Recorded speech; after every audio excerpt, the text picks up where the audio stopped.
Baik, selamat siang pemirsa Belasting TV. Kami sudah berada di samping Bapak Roston Tambunan, Ketua Umum IKPI yang baru. Kami akan bertanya beberapa hal kepada beliau. Mungkin ini beliau sedang melakukan konsolidasi organisasi karena baru beberapa hari lalu dilantik. Baik, Pak Roston, apa kabar Pak? Sehat Pak? Baik Pak. Pertanyaan pertama Pak, apa sih sebetulnya visi dan misi Bapak sehingga Bapak mau menerima amanah sebagai Ketua Umum IKPI yang baru?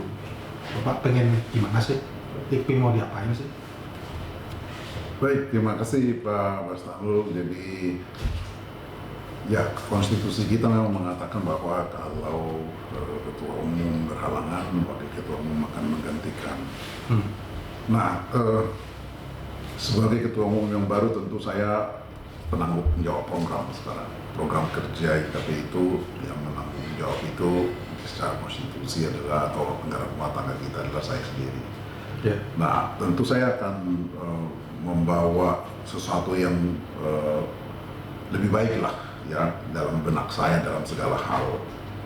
Tapi sebagai organisasi profesi konsultan pajak, memang tentu kami akan meningkatkan peran kami sendiri sebagai konsultan pajak, di mana sesuai dengan tujuan organisasi kami sendiri kan ingin menjadi organisasi konsultan pajak kelas dunia. Itu visi dari IKPI sampai sekarang. Nah, untuk menjadi kelas dunia tentu juga harus berbenah diri dulu itu di dalam ya. Walaupun kami paralel juga kami ikut asosiasi Asia Oceania Tax Consultant Association, di mana kami sendiri juga sebagai Vice President di sana. Nah, visi atau langkah aktual yang saya lakukan selaku Ketua Umum adalah lagi-lagi untuk membangunkan atau meningkatkan peran yang selama ini mungkin belum maksimal. Peran apa itu? Adalah peran sebagai intermediaris. Kami ingin dipercaya ya sama wajib pajak yang kami wakili, tapi juga dipercaya oleh pemerintah, dalam hal ini Direktorat Jenderal Pajak, Otoritas Pajak dalam kami melakukan praktek. Dan kami selalu selaku mitra strategis dari DJP tentu berupaya untuk tidak hanya sebagai mengikut atau pelaksana dari suatu kebijakan, tapi kami ingin memberikan masukan di tataran kebijakan, peraturan maupun administrasi perpajakan. Jadi oleh karena itu kami mengarahkan struktur organisasi kami untuk menguatkan peran ini. Baik Pak, Pak Roston, kalau kita lihat, kita potret kepatuhan wajib pajak dalam 5 tahun terakhir, Pak Roston melihatnya bagaimana Pak? Apakah semakin patuh atau tidak patuh atau seperti apa Pak? Ya, kalau saya tentu akan merefer ke sumber data dari DJP sendiri ya. DJP sendiri kan mengatakan program pengungkapan sukarela ini justru didasarkan karena masih banyak yang belum patuh. Ya. Makanya diberikan kesempatan. Jadi secara institusi ya Direktorat Jenderal Pajak sudah mengakui itu. Kepatuhan pun bahkan dari data yang ada masih kepatuhan formal masih di bawah 80%. Itu baru kepatuhan formal menyerahkan SPT. Belum kita bicara materialnya, apakah sudah menyampaikan SPT dengan benar, lengkap dan jelas. Ya, itu kan kriteria kepatuhan. Nah, kalau seharusnya wajib pajak menurut saya harusnya lebih patuh setelah pasca tax amnesty. Karena ya betul 2016-17 karena banyaknya orang ikut tax amnesty itu sebetulnya mengindikasikan memang ya bahwa wajib pajak masih banyak banget yang tidak patuh pada waktu itu. Nah, harusnya setelah itu harusnya banyak orang lebih patuh karena wajib pajak sudah merasa selalu diawasi, rekeningnya sudah merasa bahwa aksesnya sudah dibuka, ketika beli rumah, beli mobil juga tercatat. Jadi dengan menyadari itu seharusnya baik patuh. betul. Kira-kira seperti itu. Baik. Tadi Bapak menyinggung soal bagaimana meningkatkan kualitas konsultan. Saya mau bertanya, apakah akan ada perubahan di dalam IP melakukan upaya peningkatan kualitas para konsultannya dengan sekolah, kursus, dan seterusnya, karena itu kan kewajiban profesional konsultan. Seperti apa? Ya, baik. Jadi kalau dibandingkan dengan beberapa tahun yang lalu, saya kira saya bisa yakinkan bahwa kualitas konsultan pajak sekarang lebih baik, ya, karena program pendidikan berkelanjutan yang kita sebutkan dengan PPL itu materinya sangat variasi dan up to date. Jadi kalau kita bicara perindustri, kita bicara perindustri. Kita bicara peraturan terbaru, segera itu dijadikan bahan PPL. Jadi soal up to date-nya pasti. Nah, kita juga membuat materi-materi yang perpajakan internasional, ya, yang kita bicara BEPS 2.0, kita bicara Global Minimum Tax, yang sekarang lagi trending, ya itu juga kita update. Jadi oleh karena itu anggota kita sesuai dengan levelnya bisa berbicara sesuai pada kapasitasnya. Jadi yang brevet C bisa bicara artinya kualitas internasional, yang brevet B juga sama, dan artinya kita supply ilmu-ilmu atau peraturan-peraturan terbaru. Nah, tentu kalau seseorang konsultan pajak update dengan peraturan dan dilaksanakan dalam praktik, tentu pasti kualitasnya pasti akan lebih baik. Ya. Itu kira-kira. Ujian USKP itu masih setahun 3 kali atau ditambah? Ya, minimum 2 kali. Kalau aturannya minimum 2 kali. Jadi bisa terjadi 3 kali 1 tahun. Baik. Teman mungkin nanti kalau pengen USKP silahkan daftar DP. Ya, itu. Pertanyaan terakhir Pak, ini Ya. apa respon Bapak terhadap mungkin ada peraturan atau program terbaru pemerintah, program pengungkapan sukarela yang dimulai dari Januari sampai Juni nanti. Kelihatannya kok ada beberapa kritik Pak terhadap program ini. Apa yang Bapak lihat dari program ini? Ya, jadi di lapangan ya, dari teman-teman konsultan pajak juga kami baru dapat informasi bahwa ya ada yang mengatakan banyak klien yang ya tidak terlalu menarik gitu, karena ya tarifnya tidak seperti yang dulu. Ya, dulu kan 2, 3, 5, 4, 6, 8 ya. Nah sekarang sangat tinggi gitu. Ya. Dan ada juga yang merasa bahwa ya dulu kan saya sudah ikut gitu, ya ngapain lagi.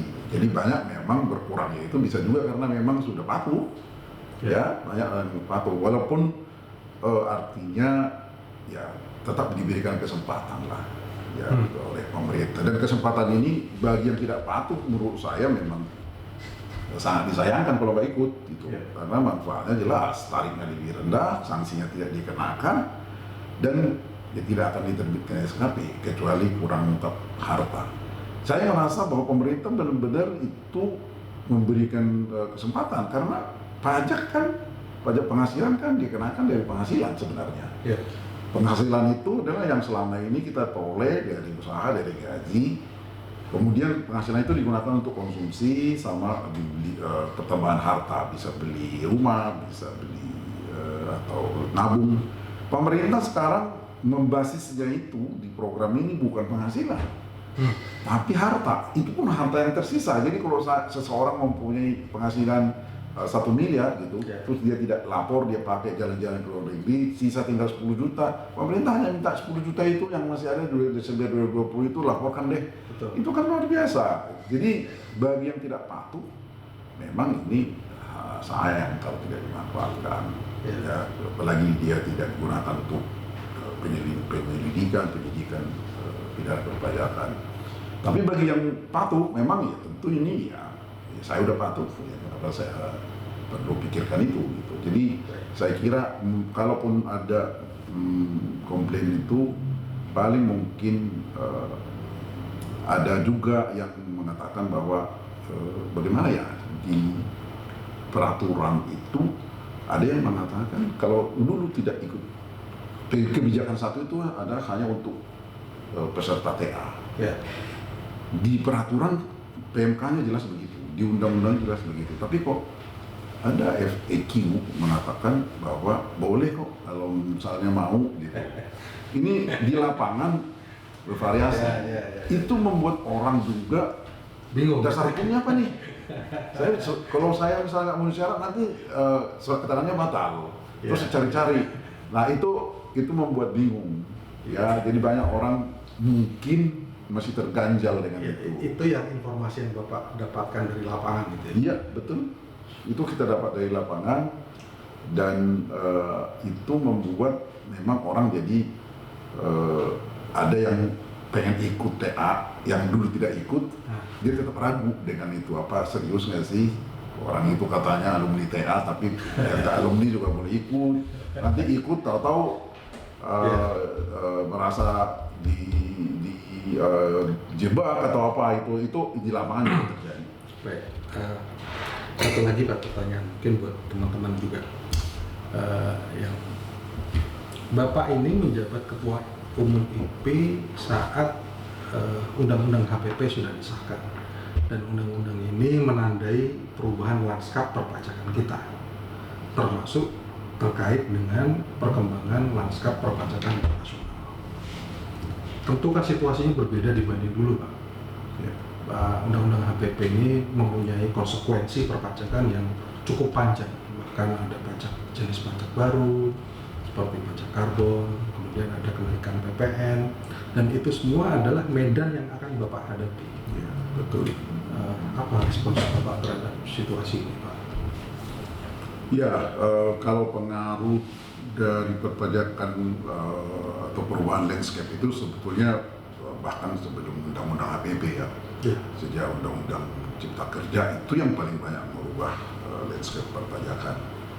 Ya kita baru mengetahui bahwa oke, kalau dividen atau BUT di luar negeri itu boleh ya, tidak dikenakan objek pajak, tidak dikenakan pajak asal ditanamkan, diinvestasikan gitu. Jadi seolah kita menganut ada sedikit perubahan dari worldwide income basis menjadi teritorial. Banyak ya hal ya. Terus kemudian tentu ke depan juga akan ada perubahan di domestik, di perpajakan internasional, karena kita ada BEPS 2.0 bahwa terutama digital ekonomi, bahwa ada pilar 1, ada pilar 2. Nah, sementara kita kan sudah ada peraturan domestik digital tax ya, tapi itu kan kita bukukan sementara karena kita bisa diprotes banyak orang. Nah, itu memberikan pengaruh ya. Nah, soal PPN ya, ini memang kalau kita bicara komparasi dengan negara lain ya, tarif kita ya cenderung masih rendah. Tapi tentu itu membawa konsekuensi ya kepada ya kemampuan ekonomi rakyat dalam negeri. Ya, dalam negeri, saya kira seperti itu. Nah, yang lainnya saya kira pajak karbon sesuatu yang baru itu karena kita termasuk dalam organisasi global lingkungan, tentu kita lebih kepada fungsinya bukan untuk cari penerimaan sih dari pajak, itu fungsi pajak lebih fungsi regulernya lah, mengatur ya, saya kira itu sih. Nah, kalau landscape-nya sendiri sekali lagi saya merasa lebih banyak dipengaruhi oleh Undang-Undang Cipta Kerja, Undang-Undang 11 2020. Bapak IKP punya hampir lebih dari 6.000 anggota. Mungkin Bapak ingin sampaikan sesuatu di sini supaya bisa didengar pengurus IKP yang ada di daerah, misalnya di Papua, di Aceh. Silakan Pak. Baik, terima kasih kepada pengurus pusat IKPI, ketua departemen, ketua bidang yang ada di pusat, lalu kemudian ketua Pemda, Pemcap, pengurus daerah, pengurus cabang. Mari kita ingat terus apa yang menjadi visi dan misi dari KPI. Sekarang kita bersama-sama ya berkolaborasi dalam arti yang positif sebagai mitra strategis dari Direktorat Jenderal Pajak. Kita melakukan sosialisasi peraturan perpajakan untuk meningkatkan kepatuhan wajib pajak, sehingga dengan demikian pajak-pajak patuh penerimaan meningkat. Dan kita juga mengedukasi wajib pajak sebagai kita fungsinya intermediaries, tidak henti-hentinya untuk memberikan asistensi kepada wajib pajak agar mereka selalu mematuhi ketentuan perpajakan sesuai dengan ketentuan yang berlaku. Oleh karenanya, semua program-program dari pusat mohon didukung, terutama dalam meningkatkan peran kita ya untuk memberikan masukan terhadap kebijakan pemerintah dalam pajak, juga dalam tataran peraturan maupun administrasi perpajakan. Saya selaku Ketua Umum Ikatan Konsultan Pajak Indonesia sangat mengharapkan semua pengurus, bahkan semua anggota bisa terlibat aktif untuk sadar akan posisi kita sebagai yang mewakili wajib pajak, tapi juga mendukung pemerintah dalam meningkatkan kepatuhan. Taruhan kita selalu atau patokan kita selalu adalah peraturan perpajakan yang berlaku. Kita basisnya ke sana dalam mewakili wajib pajak maupun dalam berhadapan dengan pihak kantor pajak.